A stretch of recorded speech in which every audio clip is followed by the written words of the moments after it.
house. There's some hoes in this house. There's some hoes in this house. There's some hoes in this house. There's some hoes in this house. There's some hoes in this house. There's some hoes in this house. There's some hoes in this house. There's some hoes in this house. There's some hoes in this house. There's some hoes in this house. There's some hoes in this house. Certified free, 7 days a week. That wet ass pussy got my pull-out getting weak. Ooh, yeah. I'm fucking with that wet ass swimming. What's going on? What's going on? It's yet another week. WLR, the 1111 boys. Hope everybody is doing well or not. I don't know. I'm in that type of mood today. It's heel BRV. Bello would argue that I am always a heel. I would argue that I am like your always, boy Cody. Yeah. I would argue, I'm going to ignore that. I would argue that I am incredibly sexy. But not only that, the 1111 boys are, without a doubt, hands down, the sexiest trio in the history of trios ever. Like all the Mexican trios in CMLL and in AAA, not even close to matching the ridiculous amounts of sexiness that comes out of this podcast. And thank you. I mean, you're welcome to everybody that's listening, because you are automatically sexy as a result. And I know you know this, and this is why you tune in week after week after week, because you have the advantage when you go out into the world, when you go interview at the new job, you just feel super sexy after listening to WLR, and you ooze that confidence, and then you go out and get that job. But a guy that doesn't need a job because he's an Asgardian and he's the god of thunder is here with us today. The Andrew Bello, the sexiest Asgardian you've ever seen in your life. Tell him what's up, sir. Well, first and foremost, Billy Ray, there are most definitely some hoes in this house. But more importantly, finally, the bell has come back to the Wednesday locker room here on Hameen Media Group, on the PW Hustle, on YouTube, and a pod streamer of your choice in the not too distant future. But at the same time, the not too close future either. Don't get your hopes up. Anyway, I've had a busy week, Billy Ray. I've got a lot going on over here. I've got Enzo has popped back up. He found out that I went up to the Ravens joint in Clay, New York, a dispensary of the highest magnitude. Go check it out if you happen to be in the area. And obviously I came back with a bunch of goodies, and I did it somehow without crossing state lines. An important note to throw in there, but I came back, and he obviously found out I was there. He was on the Facebook page, saw that I was hanging out with RVD. He was trying to get me to, not only hook him up with goodies, which is, obvious, but also to see if I can, get him in touch with RVD and even Hameen for that matter, and the Striz most definitely. And he was, his shit. He was over here. He's like, "Hey, Bello, why don't we think about it? It's RVD versus NZO." And I'm like, that's the dumbest shit I ever heard in my life. Get the fuck out of my apartment. And then, on top of dealing with Enzo and dealing with the Cody crybabies, we'll get to you in a minute. And then, we've got Harrison has been popping up regularly now because he's just about to lose his mind with the nonsense that's going on in the mainstream media right now. Aaron Rodgers is going to, maybe run as a vice presidential candidate the next day.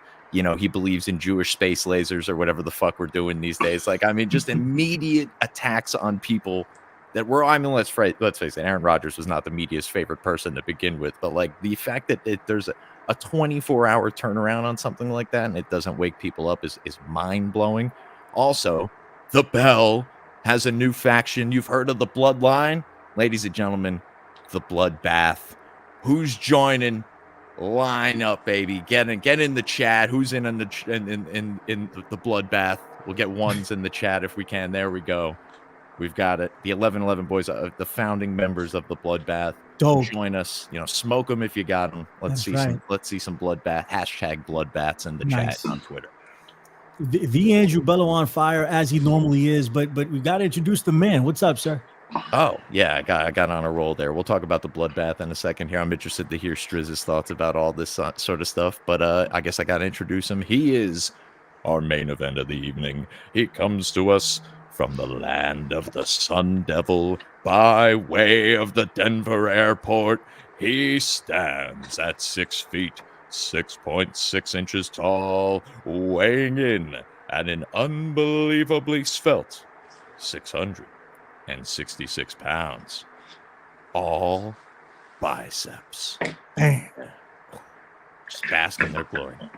He is the master of the massive mammaries, the connoisseur of the colossal kajungas, and the hunker of Hiu.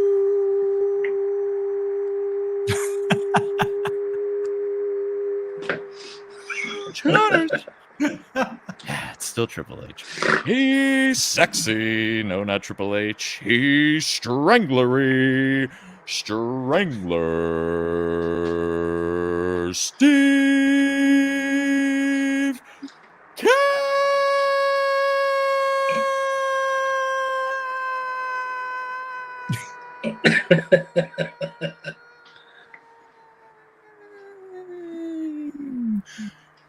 Boom! Fantastic.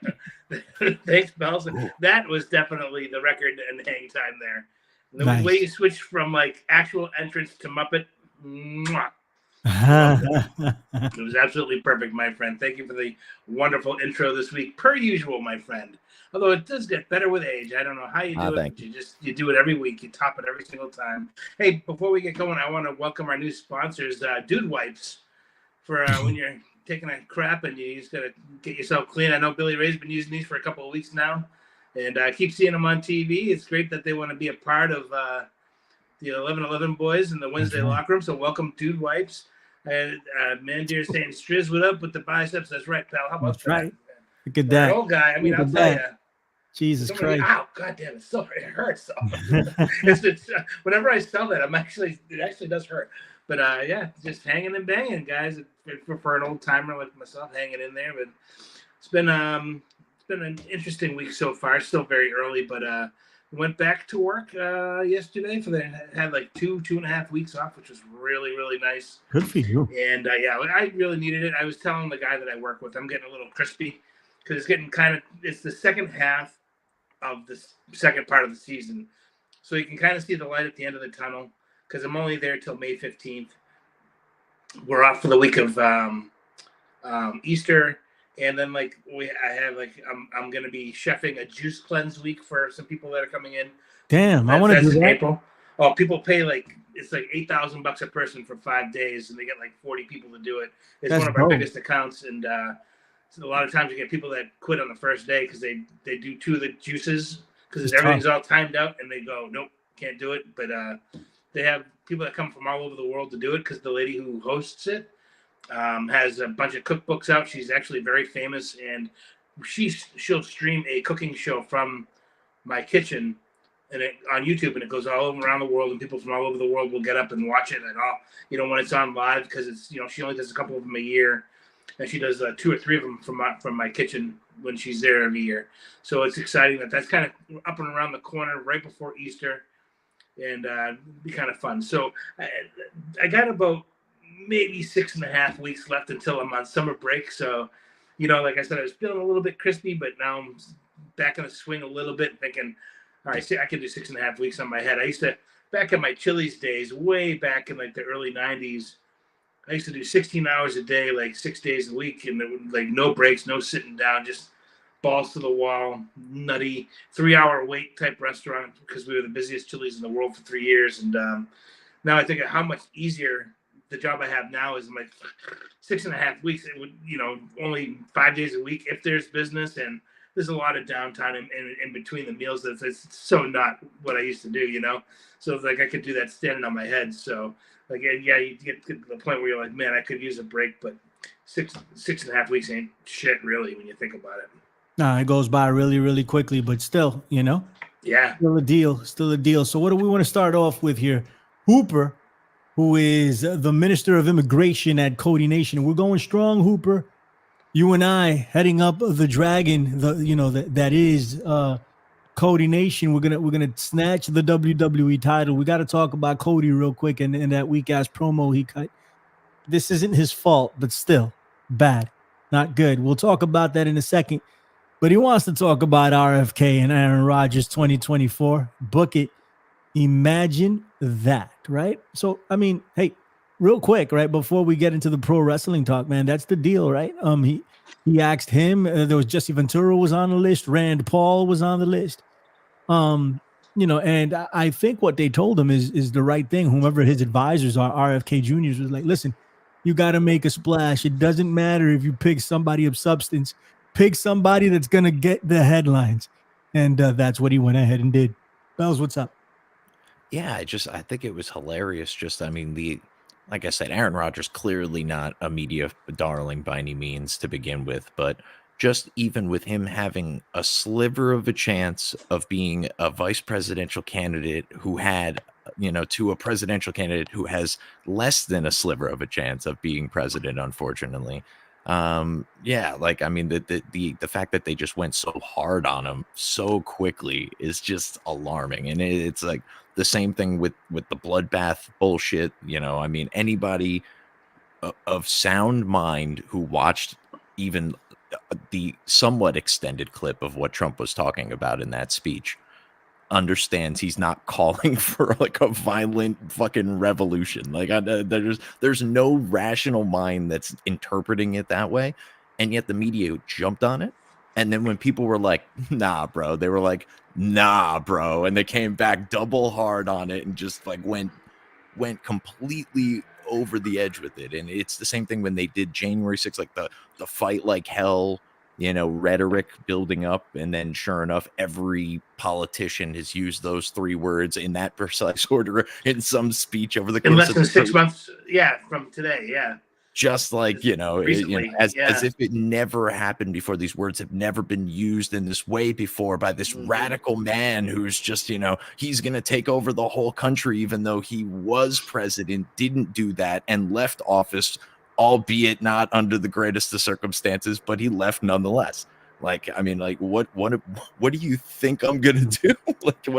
Why would I think that this man is now gonna get jumped back in there and just all of a sudden, I know Billy Ray, you feel this way, whatever, it is what it is. I was with you on the bloodbath, right? It's still, when you hear the whole thing, you're like, all right, Trump is probably just talking about the car industry, even though it's a little ambiguous just because of the way Trump talks. He just says shit. And that's the problem. He's from New York. He'll just say shit. Queens in particular. Yeah. Right. And then he's not really thinking about how it's going to be taken by his enemies and twisted and done whatever with. So he'll just talk about, right? But while I agree with you with that, with the bloodbath thing, it's probably not what he meant to say. January 6th. He literally said it again 10 seconds later. Well, it was he not pulled like, back, right? Yeah. And to the media's credit, to Trump's credit, he addressed it for once and pulled back, and he was like, "This is what I actually meant to say." And then the media kind of fell back on it too. They were like, "Okay," even though they still tried to like go around it and try to justify it that way. They were like, "All right." They kind of fell back. But January 6th, a little bit different. And I always go back to it because everybody's like, well, he didn't try to take over the government. Yeah, he fucking did. He sent Mike Pence. He sent Mike Pence to go and overturn the election. Not Mike Pence's role. Mike Pence refused to do it. Says he should get hung for it. These are the facts, guys. That's what he did. It's not. That's exactly what he did. What did he send? What did he send Mike Pence to do? Over the government and exploring a perfectly legal option that has been used in the past in this country in order to have the House of Representatives delegate votes as to who determines if the Electoral College doesn't decide the election, which is what would happen if you didn't certify certain states, which is a perfectly legal process. They have to be certified. Therefore, they can't always by default be certified. Somebody's got to do some certification, if you will. Like there has to be some method by which you say, yes, these votes are valid. And if they aren't, and the Electoral College doesn't decide the election, there is a legal process by which Congress makes the decision. That's And not that's what they happened were on looking January 6th with Mike exactly Pence. what they were looking to enact. That's what Pence would have had to have done. This That's is what he was asking revisionist to do. history. This is not This is revision. it's The totally idea revisionist that a history. bunch of lawyers without guns were trying to overthrow the government is a bunch of nonsense. They were looking through at legal actions that they could take. And by the way, people have taken over the course of American history in order to see if they could get this election, which, if we're all being honest, was a little fucking sketchy.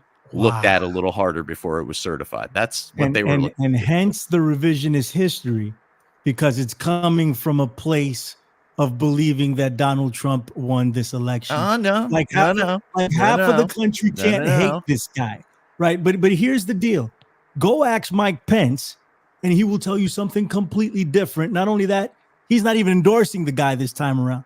Okay, so let's remember what happened on January 6th and why it happened. I remember Alex Jones. I remember Ali Alexander. I remember Michael Flynn. I remember freaking this other doofus, Owen Schroyer, even though it wasn't completely his fault, right?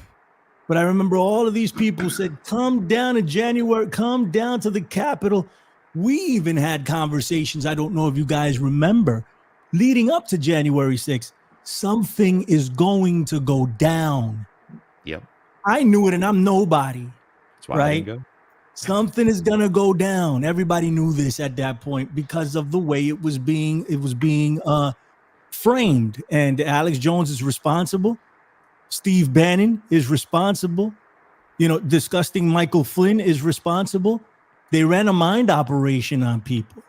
And then Donald Trump tells the vice president, and it's a ceremonial role that the vice president holds, told him to go down there and flip the election. And if he didn't do it, he was a traitor to the country. That's the way it went down. Mike Pence didn't do it. Half of America hates him as a result. He's a traitor to the country because it's a mind control cult. You know, and unfortunately, this is where we stand. Aaron Rodgers is kind of a conspiracy theorist. Let me tell you guys something. RFK and whomever he picks as the vice president, as his vice president, are going to be directly responsible for Donald Trump's loss in 2024 in November. Because if you think he's taking any votes away from Joe Biden, you got another thing coming. Okay, correct. He's taking them away from Donald Trump because these are the people that subscribe to that type of politics. What's up, buddy? He's almost got me at this point. Like I was, hey, listen, I wouldn't even locked blame in red vote 99.9999999% of the time, have been, always will be, leaving room for flexibility. But yeah, right. RFK was probably Aaron Rodgers as his running mate away from getting my vote. To be like that if that actually came to fruition, there's a high likelihood I probably would have pulled the lever, so to speak, for RFK. Right. Well, that's it. That's enough political talk for now. You should come on America Unplugged. You should. Sure. Everybody's against me on that show anyway, with the exception of Tony, who tries to make me, tries to protect me a little bit. You know, the audience kind of digs me sometimes. But a lot of people get triggered at what I say. You should come on and you say some triggering things. Like, you know me better than to fucking pigeonhole me into the Trump cultist. Like, I'm fucking. I never said you were part of Trump. I don't actually believe you're falling back quite a bit. Here's my belief on as far as the election goes, is that I don't know that he won. I don't believe that he won. I don't believe Biden won. I believe the results were fucking sketchy enough across a variety of things, laws that were ignored, mail-in ballots.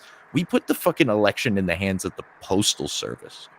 The Postal Service? Like, let's find the least efficient fucking branch that's even somewhat related to the government. Let's have them run our elections. Like, I'm sorry. There's some reason to doubt the results, regardless of who won or why they won or how they won. You know, how the fucking line of votes went at weird hours that just all have very rational take, sir. I'm just saying that if you have a process for certifying votes, you need to have like a certification process. There needs to be like a reason. Like, somebody's got to come in and be like, boom, I'm stamping these votes. These are good. And unless you know for certain that that's the case, like, why are we certifying the votes? Very rational take, very sexy take. Only thing is, and I'll leave you with this: who's responsible for letting that happen? For That's the a postal whole can of worms. Yeah. It's Mr. Donald Trump. He talked all this crap and did nothing about it. Nothing. So He tried I to don't bully Pence. know. Apparently. He tried to do that. So we agree on something. There you go. Striz, you can have the final word on this, or we can go please. talk some professional wrestling. It is up to you, since you are the wisest of the bunch. What's up, sir? Well, I wouldn't say I'm the wisest, but I do like to take it in. Like when you guys are discussing that I love hearing your opinions. And, I love and respect the both of you. I hold you and both of you in the truest, highest, echelon. And I respect both of your takes on it. And I do agree that the RFK running does take votes away from Trump's side. That's the whole point of RFK running, because don't forget, he is a long-standing Democrat. His family, go through the family tree, all Democrats. So if you figure out Trump's game, try to mimic it slightly, you look like you're in there to primary an incumbent Democrat, but really what you're doing is just parroting a lot of the things that Trump fans want to hear. You think he's our guy. So that's all. If you have half a brain, you can figure out he's part of the guys that are going to help get the Democrats to the next level, which is what they do. And they have a base, they have a team, they get their shit together, and they all run. They'll do whatever they can and say whatever they can to make it happen. And he's one of those dudes, and he's just falling in line. So you can't, it's just strategy. That's all that is. That's just math. Personally, what I think is, without saying who I, care to vote for or whatever, is that when I think the best thing that happened in retrospect, when you take the last 3.5 years and then, compound that with Trump's run for 4 years and Trump losing the election to Biden, I think it was the best thing that could have happened, because during Trump's administration, I don't know about you guys, your personal finances or anything like that, but all I can speak as for myself is I was making the most money I ever made. All my investments were the highest they've ever been. Practically $200 shy of buying a fucking Rolls Royce at some point. You know what I mean? Like, I was doing well, right? During the Trump administration, and when that changed with Biden, it didn't. Again, that's just math. And you saw like what Trump did during his 4 years, and whatever you can say whatever you want about his personality or whatever, but the way he manages is he manages like a fucking boss. And Biden, we've seen get rolled over by the very, very left progressives in the Democratic Party, which really, they're really not Democrats, which is unfortunate, because the Democratic Party has been taken over by the progressives in a lot of ways, and they hide behind things like race and race baiting and all types of things that if you argue back, you're saying that because this person is LGBT community, or you say this because you're a racist or whatever. You can't have an argument with a progressive left person, because the first thing they do is go to those arguments, which leaves you standing there going, not every argument is based on race, but that's exactly what they want to do. And unfortunately, you can look at Joe Biden's historic 50-year run the Senate before getting to be vice president and then president, where he was a pretty much middle-of-the-line Democrat, very moderate Democrat who would work between the aisles. That was one of his pitches when he was running for president, is he could point to all these times where he reached across the aisle and would work with Republicans to get things done. But once he got into office, with the timing, with all the Trump shit and the summer of love and all the bullshit that had been happening, and the progressives getting into power, like the Squad and such, that he, started taking orders from them. If he never did that, he would have had a lot more respect from, I think, both parties. If he had just said, we're not playing that game, and became the adult in the room, which he should have been, the elder statesman, I think we'd be in a lot better position than we are in now. But he didn't do that. He cowered and didn't want to be known as the old white guy who's saying no to, the progressive left.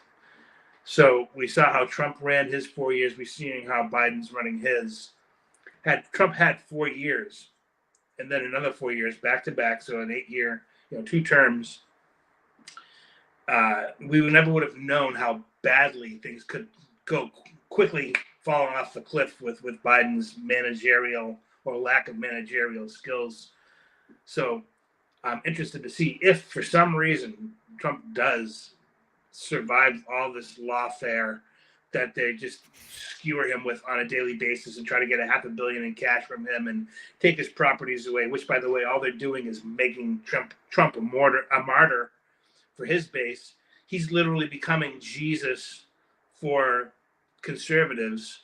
Like the guy all they have to do now is just put him on a cross at this point for the way that they're just constantly they have to put him on a donkey backwards, blindfold him, and slap the donkey on the ass and send him out to the desert for 40 days. You know what I mean? Like, this is what they're doing so his base will not, leave him now at this point because they see all these steps happening on TV every day. So, but if he does survive all this and does Trump, I'm saying, win the election and is the president again, to see if there is a quick turn to signing the executive orders to reverse the shit that Biden reversed when he came into office with his day one of 87 executive orders to fuck the border and do this and do that and progressive blah blah blah, and let's spend $18 trillion on a Green New Deal, and let's make sure that California, we're not doing any more gas powered automobiles past 2035, and we're gonna tell the oil industry to go fuck itself, and then we're gonna beg for more oil and have them send it to us cheaper, which they won't do because you just told me you want to put them out of business. Terrible things. So long story short, sorry to keep rambling, but if Trump does get back in again, how quickly everything will pivot back towards the way it was, or how the people will try to put the brakes on, and the progressive left or whatever you want to say is Gavin Newsom building up his 4-year. He's got 4 years to get his shit together to run for president against someone completely different. So we'll see how Trump is able to get back in the win column, or what will happen. For some reason, I just can't imagine anybody after you see Biden talk, regardless of Trump, what you think of Trump, when you see Biden talk and the slurring and the stumbling on stage and the falling off a bicycle and shaking hands with dead people and, I saw so-and-so, oh, that person died 12 years ago. Or, you're mixing up, a person's name from Venezuela with somebody who's the president of Egypt or whatever on a daily basis. How can they think that, oh, no, I hate Trump so much, I'm going to I vote for that, because they'll probably just get him out and put Kamala Harris in his place, which would be, she could remember, for those who are Democrats, Kamala Harris was out of the primary when she was running before California. She didn't even make it to her own state in the very first primary. She was out before her own state because they knew that she was going to do so poorly. They decided to pull her out of it so she wouldn't end up like last place in her own state. That's how poorly of her character people thought of her, and has done literally nothing since becoming border czar or root causes of this and that and all the types of weird shit. She wants to talk about, yellow school buses and seeing the moon with your own eyes and this weird fruit, word salad type bullshit that you see again every single day. And like, I can't imagine anybody would want that. That's the backup of if and when Biden becomes president again. That's what you're going to get, is that. So how is that any better than Biden? It's just it's a little frightening. I think you're right. But let me just finish with this. Yeah. I really wish when Biden came in and he was running for president, he said he was going to be a one-term president, and he was going to just get everything back to normal and get us out of COVID, and then hand it off to the most, whoever could do it the best. Had he and Trump both said, you know what, it shows how selfish they both are. They're both egomaniacal megalomaniacs that want to be the top guy or whatever, and there's a big pissing contest with all of our lives on the line. I wish both of them could have said, listen, I had my run, you had your run. We're both in our golden years now. Let's pass this off. Let's make it, if they wanted Newsom to run with Kamala Harris or whatever the case is, do that. And if whoever the Republicans wanted to have out there, that's not Trump, whether it was DeSantis and Nikki Haley or whoever, do that. Let's get people who are maybe in their 40s, 50s to, take everything over. And, the boomer generation has to accept that it's time to retire and all these people who grabbed hold of power in the early 80s who are still holding on to power now in 2024, they're not doing any of us any favors, because then all they're thinking about is this micro moment right now, and how does this affect my personal legacy? Whereas they need to be thinking about us as a nation that is, it's been kind of hard these last few years, and we need to be looking at the next 50 years of how we rebuild America, not, who has the bigger fucking dick and who can piss further, Does that make any sense? Yeah, no, absolutely. And I think you're right about a few things. I think when Kamala Harris becomes the president of the United States, all we have to do is blame Donald Trump. It's his fault. Listen, at the end of the day, right? You said his base, so all they're doing is making him into Christ for his base. His base already views him as the Christ. Already, they are mind-controlled cult. It's literally what it is. I mean, I'm just calling it for what it is. He can do whatever he wants, and they will vote for him. They will support him. They will say whatever it is they need to say. The country started going down, let's not forget, under Donald Trump due to COVID. And of course, if you're a Trump cultist, not you, Steve, not you, Bello, I'm talking about the Trump cultist. If you're a Trump cultist, you will say that COVID was created in order to bring down the Trump presidency. That's a thing. I'm not making that up, right? So right, it's a long process. Here's my rationale on this. Here's what I'm thinking. If Donald Trump wins, half of the country goes to sleep again, and that's not what we need. We need the entire country together against whomever the president is, to keep your foot on their neck. And that will only happen if Joe Biden gets back into the presidency, because the all the Republicans hate him, whether they're far right or moderate right. They hate him. And a lot of the left hates him too. So we can actually push back and make something happen here. But then again, if Trump becomes president, we will at least get some closure. He didn't do shit the first 4 years. He won't do shit the next 4 years of what he claims. Hillary Clinton's going to run around being free. No problem. Nothing happens with Julian Assange. Nothing happens with wars, right? The wars will continue and all this other stuff, right? But at the end of the day, here's what's going to happen. I'm going to book it. Billy Ray Damas is going to tell you right now. Write down, break out your pads and pens and write it down right now, and come back to this date after the November elections. And like, damn, how did he know that? Joe Biden's going to win the presidency. A few months after that, Joe Biden will pardon Donald Trump. It's a Vince Russo swerve, bro. Joe Biden is going to pardon him. In a show of goodwill? Yes, to unite the nation. Watch. I've been seeing this for too long. So got the freaking day live glasses on. This is what's going to happen. Okay, let's go. I'll say this. Cody Rhodes, what's up? I have to say it's completely plausible. No, I think so, man. I'm all jokes aside. I really think that's what's going to happen. Yeah, I really think that's what's going to happen. Regardless, Cody Rhodes cut a bad promo on Monday night. And the segue of the year goes to don't make me laugh. Oh man, yeah. So it was finally we're talking about stuff that fucking matters. Cody Rhodes matters. Yeah, that's what I'm talking about. Yeah, the nation matters. Cody Nation matters. Winning the WWE title matters, and pointing out the hypocrisy of The Rock matters to me. Whoa. We need to do this every week here on WLR. We need to make sure people. We need to make sure people are aware, because all of a sudden he says a couple of curse words and everybody's like, "Oh my God, we love The Rock. We love The Rock." It is that easy to train the American public just how the WWE has managed to manipulate the perceptions and manipulate the feelings of the WWE universe, is how the American government, the elite, have figured out how to manipulate the perceptions of Americans and people worldwide. No bullshit. And it's really this simple.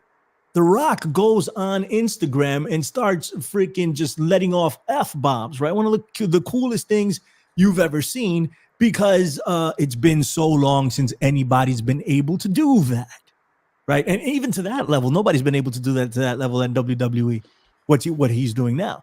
So it's shocking. But does he need this? Why can't anybody else does it? Why does it have to be the freaking Rock? But it's easy. People lose their minds over it. They're like, oh my God, The Rock is back. WWE's back. You know, they're selling out arenas now. They needed The Rock, like they weren't selling out arenas before. You know, it's like people just, I don't know what to say. But anyway, Cody comes out and cuts this lackluster promo. It was bad. Fine. It was bad. It was a bad promo. It was you know, and he said a couple of things here and there that made you go, ooh. But overall, it was a bad promo. It was badly delivered. The crowd didn't care about it. Doesn't matter. Cody needs to continue this trajectory up until WrestleMania. He needs to continue to make the case, keep it fresh in people's minds. It's just they put him in a really tough position here. Okay, just like Seth Rollins can't climb out of the hole that they buried him into. All these promo after promo after promo, crapping on Seth Rollins. How is Cody Rhodes supposed to match what happened on Instagram with The Rock? Impossible. And then he comes out and cuts a lackluster promo. It's going to look even worse in the eyes of the people after he was crying on Raw. You know, supposedly. Striz says he was not crying at all, which is very possible. You know, either way, he came out and acted as if he was crying, and The Rock took full advantage of that. So there's no way The Rock was topping this. And I think Striz said it in WLRs of past. They were like, he can't match him in a promo.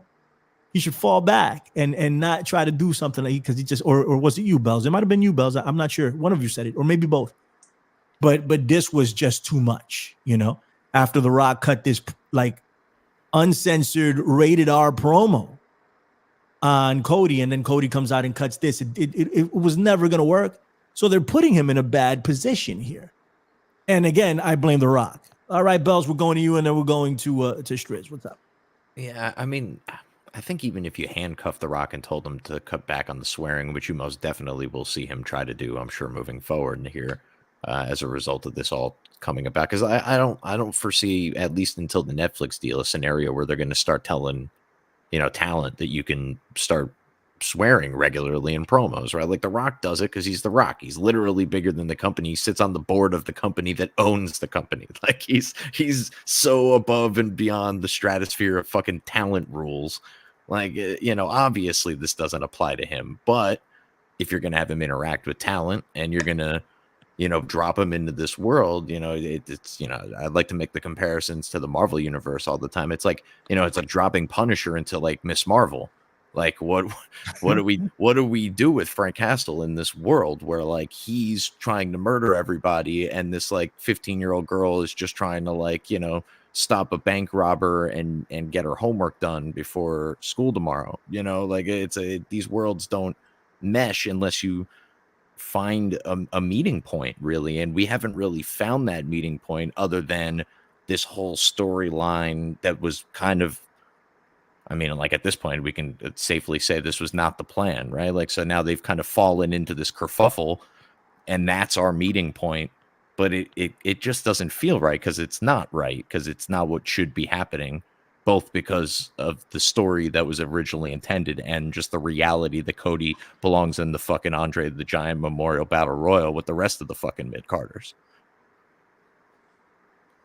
Yes. Absolutely. Good job. All right. You heard it, Striz. He agreed. Yes. Yeah, I do. My biggest issue with all this stuff isn't this. Well, the swearing's a bit much, but like I said, it's not on TV. It's on his own Twitter. You have to go there to see it. You know what I mean? No one's forcing you to watch it. You have to search it out. So at the end of the day, I don't have a problem with the swearing. It does lose effect after, you know, time and time again. I think he's done 3 or 4 of these now, and each one of them, they're, you know, profanity laden, let's say. So it does lose effect if you just keep doing it. And, you know, my biggest issue isn't that. It's that it seems like there's more heat between Cody and The Rock than there is between Cody and Roman Reigns. Right. And that's the biggest problem with it. So during the tag match, it's like even when The Rock goes out there and he's with Roman Reigns, he's overshadowing Roman Reigns by like 5,000%. You thought that when they were at SmackDown in Phoenix, the one that I was at a few weeks ago, that was the one where The Rock was stopped by Roman when he says, if you smell, and then he says, I want you to do a favor for me, and they acknowledged him as the tribal chief. When that happened, they needed to at least stand side by side on everything, or at least let Roman take some reins, if you will, in the promos and have him be more of the leader and have The Rock at least take half a step back. Because we can't forget that all the heat is supposed to be with Roman and Cody. And yes, all those things happened when The Rock stepped in and did, pretty much stepped on the company's dick over the last 2 years and just fucked everything sideways. Right. But so it makes you think, okay, well, the only time that they're going to meet, Cody and The Rock, is during the tag match. So is all the heat in that tag match going to be between Cody and The Rock? And then Seth has really not added much to this at all. Plus, he has his own title match the next night to worry about with Drew McIntyre. And then you have the Universal Champion of the last 3.5 years, who almost doesn't even seem to care about the tag match, even though the stakes are, if Cody wins, he gets to have Roman to himself rather than having the Bloodline out there with Bloodline rules if Roman wins. So I think Roman needs to turn up the heat a little bit and say, okay, you're not the only one that has something on the line here. I've been carrying the company for the better part of half a decade now. Take a half a step back and let me show you why I'm in this position. But he has to show more balls and fire. He's been like the mafia don, kind of like the looks and the silent bullshit. He's got to fire up a little bit more and let us hear the voice. Same has to go with Cody too. When The Rock comes out and he's just literally spitting fire and talking shit about your mom, this and that. Right. That's where you're supposed to start to throw some shit out the window and go, I'm not going to be low key. I'm not going to be fucking wearing my goddamn 3-piece conductor, train conductor suit. I'm going to go out there and I'm going to fucking let him have it. Yo. And he can't start. And he wants to start. He's such a work shopper, like the promo. Like he's working on it all week long and testing it with people. I know how he works on that. And it's horrible. It's too produced. It's too scripted. He needs to just have some bullet points and go out there with some fire. This guy's really fucking putting you in the mud, dude. He's starting to make you look like shit. Yeah. So, fire the fuck back. Don't be afraid. The more heat, the more The Rock is going to like it. Especially if he has to do a job at the end of it. At least he'll go out like white hot. You know what I mean? So Cody needs to, take off the fucking suits. Go out there and look like a guy ready to beat somebody's fucking ass and speak from your heart. And if you need to yell to do it, yell. He just had this slow little build, and he was kind of getting hot towards the end of it. But you need to go out there from beginning to end and have it be. At this point, we're so close to Mania now. The promo has to be one big exclamation point. Every time you go out there now, you're selling it. You're selling it. You're selling it. You're really pissed. You don't give a fuck what's going to happen. And, you have to show it in your eyes, too. He goes out there like so calm and collected. It's just not the right way to play it.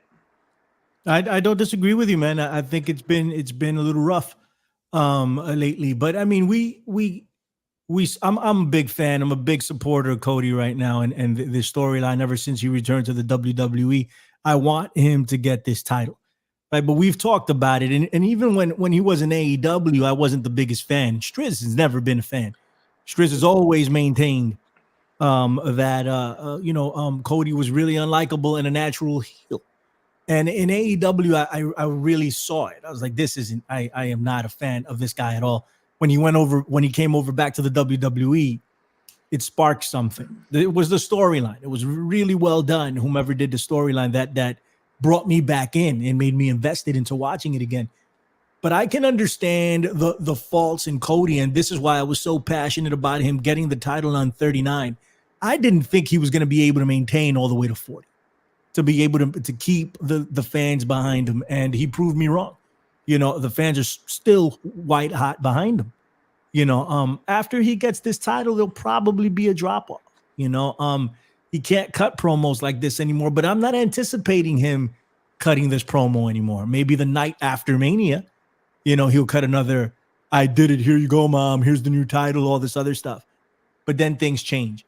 Let's see if he can be John Cena with at a higher level, right? Maybe not merch sales, even though he's doing pretty good on merch sales, but John Cena without the Cody, we love Cody, Cody sucks, right? Let's go, Cody, Cody sucks. It like a unified crowd behind Cody Rhodes. Let's see if he can keep that up for a year. I don't know if he can. Let's see. But the criticisms are real. They're there. And when you put somebody like The Rock there to be, and this is another thing that you mentioned, Shriz, I think Roman should be taking the lead here. And it feels as if it's going to be The Rock versus Cody at Mania. It doesn't, I don't even see Roman Reigns really saying much. They're going to meet face to face next week, apparently. And The Rock will probably be there and steal the show. You know, that's probably what's going to happen. Comments on that, Bells? Yeah, no, I do think that Roman and Seth, weirdly enough, are two champions, like, look the worst in all of this, right? Like, the whole thing has been very much about Cody and The Rock, which is not a singles match that is going to be taking place on WrestleMania weekend, which is a damn shame, really. Like, in retrospect, if they were going to do what they're going to do here, and obviously this would involve The Rock taking an L, if you really wanted to finish the story, they should have probably just had him fight Cody fight The Rock night one for a chance to make sure, you know, like he actually gets a chance at Roman or whatever. Maybe he didn't win the Rumble. They could have done it that way, like, you know, however it is. But it really does feel like The Rock is the final boss, which is weird because, like, I thought the story was like, I got to win the title. Was so right, like, exactly. Which is it? Now you've got this weird trajectory, and oh, by the way, I think we all kind of know, wink, wink, nudge, nudge, like the final boss is going to be the one that beats the actual champion for Cody in some respect, and then ends up handing him this title and raising his hand and like passing this torch. Why, after coming in and just completely obliterating two of their top guys and showing just how not on the level they really are in terms of like what a top star needs to be. The Rock just comes back off fucking, you know, a couple Rocky promos coming out, pun intended. The first couple of them, but like, boom, he is like in full Rock stride right now, and he's only trending up as Cody and Roman and Seth is like fucking nosedived at this point. He's almost an afterthought in this whole thing. It's cool because I like The Rock and I want The Rock, you know, on my television, but it's not elevating these guys. In fact, it's exposing them, I think, in a lot of ways, in a lot of almost detrimental ways. Like, you know, yeah, Cody's kind of hanging with them a little bit more than I thought, but ultimately it's Cody Rhodes cutting promos against The Rock, and we all know how that goes. Because well, let's keep in mind that The Rock started cursing his ass off. Let's keep in mind. It wasn't your prototypical, we're going to get this side to say ass, and this side is going to say hole. You know, that corny shit that he's been doing for the past 10 years, right? Worse. Right. So he gets on Instagram, he gets a heads up, a heel up on it. A couple of people in the chat. What's up, buddy? It is corny, but the reason that The Rock can get away with doing stuff like that and like Roman couldn't get away with Hickory Dickory Dock is like, you know, to quote the kids, like the Rock's got the Riz, man. Like there's something about him that makes him get over shit. Like, you say ass, you say hole. Whereas, you know, if like Eugene came out in 2000 on Raw and tried to do the you say ass, you say hole, like, yeah, it would have been like, all right, ha, funny. Like, it would have been like a sideshow shtick. Like, it wouldn't have been like a thing that The Rock makes a t-shirt out of it. It's like a month cycle, and then it just fades off into existence, like, which is probably what will happen. They'll be printing asshole t-shirts somehow before the end of the week. They'll say ass on the front and then hole on the back with an arrow pointing down. Some people in the chat seem to think that Damian Priest is cashing in for the WWE title. You guys are out of your mind. Love it. Out of your mind. All right. So if he does cash in for the WWE title, he's going to lose. Right. So let's put that out there. I don't think he even cashes in for that belt, but if he does, he's losing. No way he's beating Cody. No way he's beating Roman. No way it's happening. Out of the question. It's just, I don't see it. It's not in the cards. Maybe he cashes in against Seth. Maybe if Seth wins. then I could kind of see that happen. But he's not doing it with the WWE Universal title. That's out. Striz, thoughts on that? Yeah, I think they just had him wait too long. Right. And I think that they had a program ready to go, but again, this whole Rock thing threw everything into chaos. Right. Especially, originally, don't forget, it was going to be Punk and Seth. Right. Punk got hurt. Drew gets the spot. So, and not that it would have been any better to see Damian cash in trying to get the belt from Punk, but at least Punk could have beat him and then pinned him, retains his new title. And that gives him a little bit of business coming out if Seth goes on vacation. You have the Damian Priest and Punk matches at house show as well, Right. So it fills the spot for a little while, but I don't know what they're going to do with it at this point. I guess what I would have them do is I'm imagining Seth drops the belt, regardless of who he wrestles, whether it be Punk, whether it be Drew McIntyre, he's dropping the belt and he's going to go off. Right. He's had his run.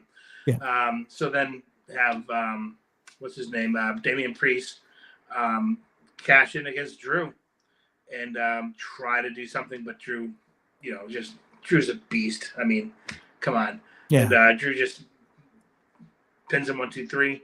But here's the thing, that the whole purpose of the way they can get some value out of him holding that Senior Money in the Bank thing for so many months now is that's going to be a catalyst on the undoing of Judgment Day. To be 3 years now, after Mania, that Judgment Day started. It's had its run. Mommy's got to go off and do her thing. Everybody else can go off and do their thing. And kind of puts Damian Priest alone on an island, and I kind of think he needs that. He was doing all right for a while. The tag belt run's been pretty decent, but now they'll lose the tag belts. He loses the Money in the Bank thing. He's a guy without a country, essentially. No friends to back him up anymore. He's got to do it on his own. Maybe a babyface turn, a little retrospective type of thing, and who knows? But I always liked him as a babyface. And the company can always use more baby faces. That's always been true. So maybe that's what they'll do with them. But it won't be to win the belt, that's for sure. Right, I agree. Mandeer in the chat, the sexiest of all the chimeras, half man, half deer, half Mandeer. What's up? What's up, Mandeer? He says, Damien Sandow failed to cash in too. It must be a Damien thing. We should. That's hilarious. Maybe. I don't know, man. I'm not so sure. I don't think we should bring Damien Sandow on the show and ask him. We should see. That would be fantastic. Right. He would come on. He would do it too. He would do it. Yeah. Go ahead, buddy. I'm not so sure Damian Priest isn't winning one of these titles. And here's why. Going back to what Steve was saying before, right? The original plan was Punk, Seth, presumably main event Saturday. Cody, Roman, presumably main event Sunday, right? I think before the Rock's involvement, that was the penciled in idea for what we were looking at here. And yeah, Punk was kind of playing heel, but I think we can all agree Punk holding that title up to close a WrestleMania while Pyro is going off. It's going to feel like a very fucking babyface closing to the show, regardless of how you feel about Punk. It's, him finally getting to his big goal that he's wanted and for it to end, at least in a positive way via storyline would have been cool. Then you get Cody finishing his story on Sunday. So you end up in a situation where you got two, and again, this is just before pre-Rock, right? You got a situation where you're going to have two babyface champions-ish, and you're going to have two heel former champions basically going away for a little while, right? I think Seth's definitely going away for a while, and Roman's barely there as it is. So I can think it's safe to say we're not going to see him probably until the build-up to SummerSlam. Maybe he comes back at Money in the Bank or something like that for a big return pop, but he's not going to be around for a while. So what were you going to do if not have Damian Priest take the title away from one of these two guys and set up your babyface heel feud for one of those shows with those two guys? Who were the heels that were going to come out of nowhere that were going to be adversaries for Punk and Cody as babyface champions, essentially?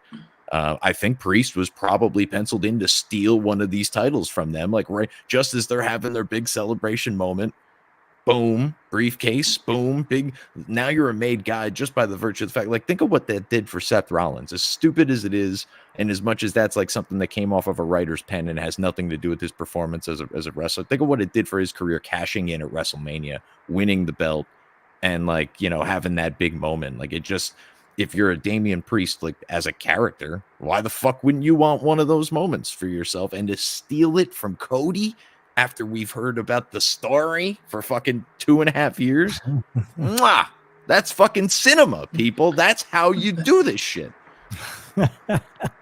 Let's hope not. Jesus Christ. I will lose it. I will have a fit. I'll be like that kid that was on Instagram throwing stuff at his television. Film it. I will lose it collectively. Listen, it's either what I just said, or he cashes in, loses, and he's in the Dusty Rhodes Tag Team Classic next year down in NXT. It's very possible. Very, very possible. Right. It's very freaking possible, bro. There's that. All right. And there's another thing I want to discuss before we get up out of here. Let's talk about Sami Zayn. And people are talking about how the audience... Many people... A lot of people. A lot of people came in here. I was like, my Everybody's God, that's a lot it. of people. Everybody's saying it. It's going to be a bloodbath. Hashtag bloodbath. Hashtag WLR. Believe me. So, Jesus. A lot of people are saying it about Sami Zayn that, that the audience is fickle, right? And this is true. But I, because the whole thing is that he had backlash from the people because he beat Chad Gable and they wanted Chad Gable to win, understandably, right? I get that. And they're like, but look, Sami Zayn was so over and he was about to be WWE. Everybody wanted him to be WWE champion just a year ago. I'm like, yeah, that's true. That was a year ago. People cool off. It's not necessarily about being fickle. He's just not in that spot anymore. I didn't think he should have gotten the spot for the Intercontinental title at Mania, to be honest with you. It wasn't even a thought in my mind up until it happened. I thought they were going to go a different direction with this. I hope he doesn't win. I hope Gunther beats him because I don't think he gets anything by winning that belt. I really don't. We're going to go to Striz first, then we're going to go to Bells. What's up? Yeah, you're right about Sammy. He had his time in the sun. Last year was the peak of that. And, they had a good little run with the belts, a 3-month or 4-month run, he and Kevin Owens. And, they got out of it what they got out of it. Like I had said, even way back then, the story wasn't about them winning the belts. It was about the Usos losing and sending them off into their new business. And they got their run. They got their win in night one. It was a hell of a pop. And, yeah, you can't stay hot an entire year. It's just like impossible. Right. You have to kind of come in and out. It's like there's all levels to this shit. And, the last few months, he hasn't really been doing very much. So I personally would have rather seen Chad have the match because I think that they could just kill it again and have their third and final match. I don't think Sammy will be the guy that beats him, which means Gunther keeps the streak going, which is great, I think. Keep him running on it. But if you were going to have Gunther lose, the only problem with this idea is that there's already a couple of multiple-man matches on the card. But I would have thought a nice classic ladder match for the Intercontinental Belt with Sammy and Kevin, and because Kevin's in the U.S. title match. But Sammy and a lot of the guys that carried the workload for the year, put Chad in that and put a couple other guys in that. You could have had Austin Theory and Waller and LA Knight, AJ Styles, all in this ladder match because you can picture each one of those guys, maybe not Waller and Austin Theory, but you can picture all the other guys have a legitimate chance. And that way you can get the belt off of Gunther without Gunther getting pinned or really losing because, you're in a match with all these other guys. There's lots of ways for a heel to be like, I never lost.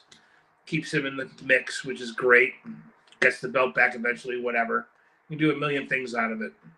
You can have a program with each guy that you were in the match with if you set the spots up right to tell the story of the match of why everybody has heat with you, whoever the winner is of the match, whether it's Gunther retaining or whether it's somebody else grabbing the belt and becoming the brand new Intercontinental Champion and be the first new champ for that belt in almost 2 years. Well, it'll be like, it's weird. They would say, the number of days that he was champion was like 647.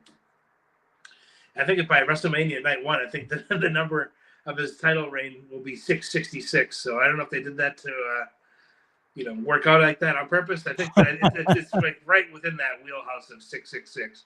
So very strange. Yes, everybody put up there. Everybody say hello to Baphomet and keep it going. Who should win? Who should take it? If it's between just Sami and Gunther in the singles, it's got to be Gunther, and I think Gunther should just run over him. I agree. And why not? Because not every match has to be 29 effing minutes. Why not have a 2-minute match? Go in there. Sami slips on a banana peel. Gunther just takes advantage, beats the ever-living shit out of him, knocks him completely out with a line. 1, 2, 3. Takes Sami. Shit can him over the top rope and just celebrate for 2-3 minutes. Imperium comes out, puts him on the shoulders, and then Sami's kind of coming to, not realizing what's happened. He's on the floor looking up like, what the fuck? And then Sami can kind of go into a thing after that where he's got to kind of look inside and does he still have the eye of the tiger type deal, Right. Meanwhile, Gunther's just off on the other business and Sami's got to try to figure things out. How did I go from being up here to getting clocked in 2 minutes? That mania. It's embarrassing. At some point they should give him a run with the secondary title. He's already done the IC title thing. So they should elevate Sami to that just to give him a little bit of a payoff. They're never going to give him the WWE title. At least it doesn't look that way. So give him the other one. Let him have a little bit of run with it. But not now. There's too many things in motion, right? It's Drew McIntyre and CM Punk. That's what everybody wants to see. Yeah. So you have Drew McIntyre take it, and he holds it until CM Punk comes back, and that's the story. Maybe he can challenge CM Punk and lose again. See, here's the thing: I don't see him ever being as hot as he was, right? At least not anytime soon. He doesn't factor into the equation. People need to get hurt in order for him to step in and fill the shoes of somebody at this point. Yeah, and I think at this point it's pretty. It makes the most sense to say that Gunther will keep the Intercontinental belt through this show that they have coming in Germany. Yeah, somebody said that in the chat. I think it was Lawless.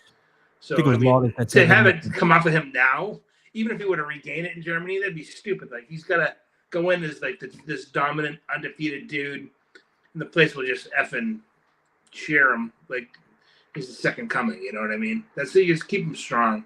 Yeah, and I know that a lot of people, like someone was saying in the chat, it was supposed to be Lesnar versus Gunther, and I believe that was the case. But if that were to happen, I still would have kept the belt on Gunther. Yeah, absolutely. Because once he beats Lesnar and he pins him, people go, "Oh shit, he's the real deal." Even though that's losing steam now too, but yes, absolutely. Like I didn't think he should have beat Drew McIntyre the way he beat him. He folded Drew McIntyre up. So if he's gonna beat Drew, he has to kill Sami Zayn. Right, exactly. Right, he has to. That's why it should be a 2-minute match. Right. What's up, Bells? Well, I hear what you're saying there, Strez. I almost wonder though if you take the belt off of him either at Mania or shortly thereafter to build him back up to get him a world title match in Germany, right? Like he's got to be at the top of the card in Germany if we're gonna fucking go all the way over there and we're gonna have the Intercontinental title match, unless. And I was thinking about this as an option before. And maybe they've strayed away from this. Maybe they've leaned into it. I haven't necessarily, obviously, been paying super close attention to it recently, but it almost felt like for a little while they were kind of teasing like Ludwig Kaiser was going to be eventually the guy, right? Like he's in the group. He's getting bitch slapped around all the time. Yeah. He's kind of gaining a little bit of sympathy, a little bit of popularity. I don't think that they're ever going to really be able to sell that, but that could very well be your match if you're going to have him fight in Germany. Like you have Kaiser versus Gunther. At least it's like all German all the time. Like the Aryans will be very happy about it. And so I don't know, but I like the idea of him fighting for the title, like the world title, and maybe he still has the Intercontinental title at that time. We do like a Warrior Hogan gimmick. But I would say that'd be the best way to do it is title for that, and have him win the world title, and then he retires the Intercontinental title as the first ever undefeated Intercontinental champion. It just gives him more street cred and starts him off on a great path as world champion. Like, how long can he dominate with this belt? And you make an Intercontinental title tournament, right? Like when Mr. Perfect won the title. That was a great tournament. Dope, right? It was a dope tournament, and I don't want to hear the AEW people. I love tournaments, okay, but AEW does them every week. I do too. I love tournaments, but there's such thing as just way too many. Right. So that would be. I love that. I love that possibility, Striz. That's a great way to do it. I'd be all for it. Bring back the old school IC belt that everybody loves, and that will be the prize for whomever wins the tournament. And put some New Jacks in there, of course. Like I don't know, Braun Breaker. Maybe Braun, wins it at that point or something. But Right. something like that, and that would be dope. And that's a good way to keep Gunther strong as hell. Right. And world champion. I love that. That's the perfect way to solve all of this. And they've never done it before. They've never had a guy retire undefeated with the belt. Right. Ultimate Warrior, right? When he gave up he lost it to Rick Rude. That's right. And then he got it back. Yeah. Yes, he got it back, and then he won at Mania. That's right. So he'd be you're right then. You're 100% right. Okay. It's almost like if you were gonna make, let's say, in the world where Gunther was wrestling Brock, right? Like you were gonna have Gunther beat Brock to kind of put him at that level. You could almost do the opposite with Braun. Like if Braun somehow got into this match and it was like 1-on-1, maybe he steamrolls through Sammy or Chad.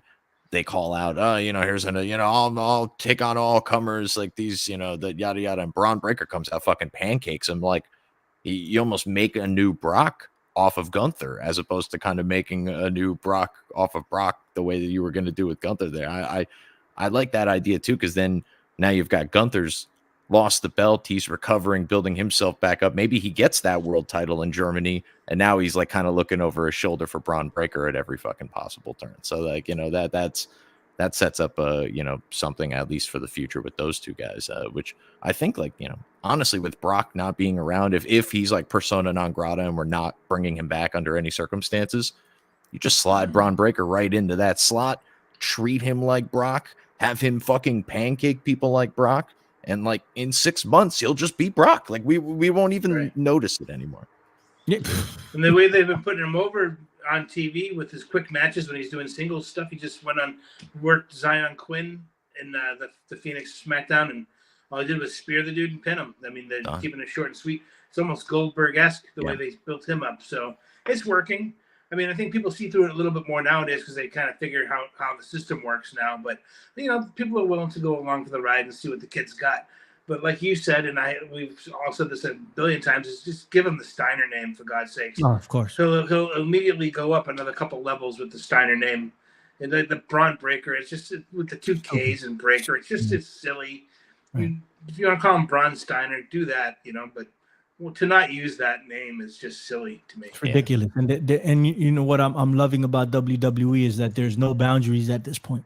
They're talking about everything. It's a whole new game, brother. Right. It's beautiful. And I'm really enjoying it. It's exciting, to be honest. Exactly. It is. I'm really enjoying it.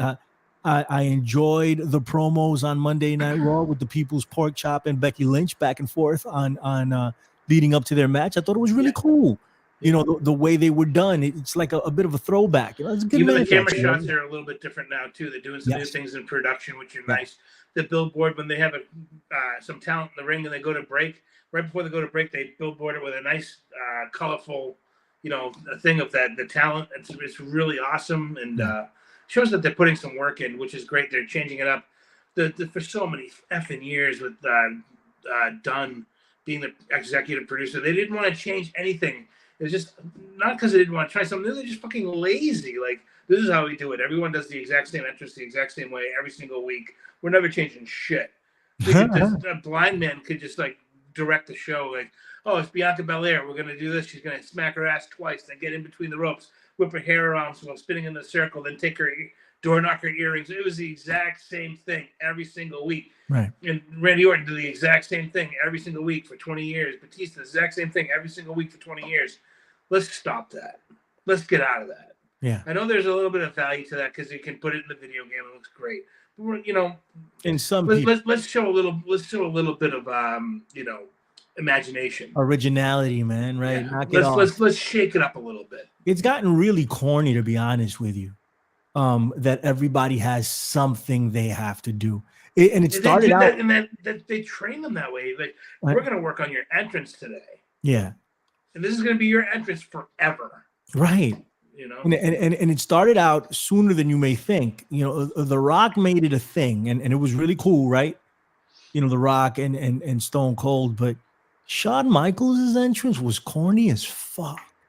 I always hated it, and even back then, and he kept doing it. He got on his knees and he goes, like, just it's dumb, you know. And that was the beginning of it. And now everybody, the entrances on AEW are brutal, and it's tough to explain when I'm sitting down next to somebody what I am watching. It's like, why did they just do that? I don't know. I don't know. It's the polar opposite for them. They could use a little bit of help in putting that kind of shit together. Yes, because what they're doing is bad. But what I mean is they're doing it. You know, every week. Like, what's his face? He's good, but Jesus Christ, I forget his name. He comes on and does this. Ricky Starks. I knew exactly who you were going to talk about what too. The fuck, bro? Yeah. And what does that even mean? Like that pose? That. Like it's so. How does that just office media? Yeah, exactly. It's a lot of that. I'd be like, hey, listen, man, come here, man. Listen, stop that shit. Yeah. Do anything else. It's making you look a little fruity, kid. I mean, if that's what you want to give off, fine. All right. But we're running a wrestling show here. Knock it off. Anything wrong with that. Right, exactly. But just knock that shit off. And the girls when they walk in, it's just it gets even more elaborate. Like they do the little this with their hands and they shake their ass this way and this way and a split and back up. And when you go through the ropes, you show your ass and then you grind on the rope for a little bit. Then you walk into the ring and do a full 360 and that's your entrance. I'm like, knock it off. Right. Yeah. I don't know. I'm just a really, really quick story. I went down to OVW back in 2000 and I don't want to say 6 or 4, 5, when Aaron Stevens and Jack the Hammer Bull were there. Fearless Jack Bull. Aaron was the top heel. My buddy Jack Bull was the top babyface, and I had helped train both of them. So I was going down to visit them both. And this is right when Kelly had gotten signed, and she wanted help with her entrance. And this guy, Mario, who was a trainer there, he was starting to become a trainer there. He had worked as a wrestler for a while, but now he was going like one of those times when you figure, okay, I'm not going to get signed, but I can continue to be in the business by doing something else other than just wrestle. And I was with Aaron and I was with Jack Bull, and they were the top, as I said, top dudes there. So they're like, who's this guy, meaning me, that's hanging out with these guys? So she thought that I was a writer with WWE. So she was saying to me, what do you think I should do? And the guy Mario was like, I would do it like this. And he's doing the entrance, but he's like grinding on the rope, like he's jerking the rope off. I'm like, don't do that. Don't do that. He's like, yeah, no, I'm probably not. It's just coming off the top of my head. I'm like, yeah, don't do any of that. I said, you'll be good. She's like, oh, good. I didn't really want to do that. I'm like, I don't know anybody that would. So she ended up essentially doing something like that anyway, did she? It's terrible, but just a funny story about stupid entrances because they had told her you got to come up with an entrance and because it's going to be your thing for 20 effing years. Yeah, so it's clearly too much. But you know what? If they're going to do something, you reminded me of something right now, Striz, and I'm going to play it for the people. This is what an entrance should look like. Let's do it. Listen, watch this. Armand. Did you see what he just did? Hello, Valley, darling. What did he do? He blew a bubble with his gum while I was singing. He can't do that while I'm singing! Celsius, look, this may be a drag show, but it still has to be a good drag show. If possible, a great drag show. Yes, and just because you're 22 and hung doesn't mean you're... Let me do this, Albert. Fine, you're the director. Thank you. This is a complex number full of mythic themes. The woman who is singing invented you. This is Striz and telling people behind the scenes how pretty much... How they of a fantasy, and suddenly you, the fantasy, see her, your inventor, and she becomes your fantasy. I don't think I get it. Try more gum. Albert. I hear you. Thank you, I know you do. Here we go. That's what you have to explore. The whole payoff right here. That when you see this stunning, smoldering creature, she transcends your desire to chew. She electrifies you. Something starts in your pelvis and works its way towards your heart, where it becomes heart/pelvis. Wow. Yes? Coming. What about me? What do? I just stand here like an object? No. You do an eclectic celebration of the dance. You do fussy, fussy, fussy. You do Martha Graham, Martha Graham, Martha Graham. Or Twyla, Twyla, Twyla. Or Michael Kidd, Michael Kidd, Michael Kidd, Michael Kidd. Or Madonna, Madonna, Madonna. But you keep it all inside. I love it. This is one of my favorite movies of all time. If you La guys, Cajafo. if you guys haven't seen The Birdcage, you must do that. You cannot come back into the 1111 studios, all right, and you cannot call yourself sexy if you haven't seen The Birdcage, ladies Great and gentlemen. movie. Classic. We're getting up out of here. All right. A good show. We talked a lot about politics. We talked about the WWE. We sprinkled in some AEW there. They have horrible entrances in New Japan and TNA. So we got everybody. We just spoke about everything. Bells, tell the people where they can find you, buddy. They could find me on X at the Andrew Bello. That's TH to the E A N to the DREWBELLO.